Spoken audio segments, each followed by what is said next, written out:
రంజాన్ పండగకి ఒక్కపొద్దు ఉండే ఉద్యోగులకు వెసులుబాటు కల్పించిన ప్రభుత్వం హిందువుల పండుగలపై ఆంక్షలు విధించడం సరికాదని మండిపడ్డారు బీజేపీ ఎమ్మెల్యే రాజాసింగ్.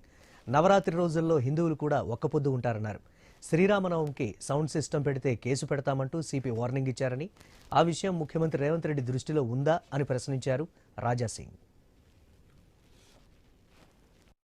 తెలంగాణలో ఉన్న కాంగ్రెస్ గవర్నమెంట్ ఒక సర్కులర్ రిలీజ్ చేసింది. ఆ సర్కులర్ లో ఏం రాసిందంటే, ముస్లిమోలు రంజాన్ పండగలో మొత్తం ఒక్క నెల రోజాలో ఉంటారు, ఒక్క పొద్దులో ఉంటారు.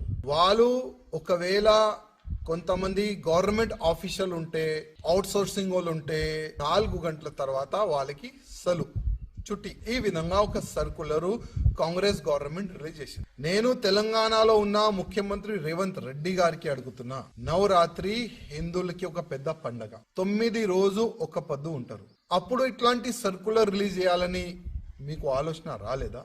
కొన్ని రోజు ముందే మీ కమిషనర్ గారు ఒక మీటింగ్ పెట్టి, రామ్నవమి గాని ఉగాది గాని ఏదైనా హిందూ ఫెస్టివల్ లో సౌండ్ పెడితే కేసులు పెడతాం, జైలుకి పంపిస్తామని ఒక వార్నింగ్, ఒక మీటింగ్ కూడా పెట్టినారు మీ కమిషనర్ గారు. అది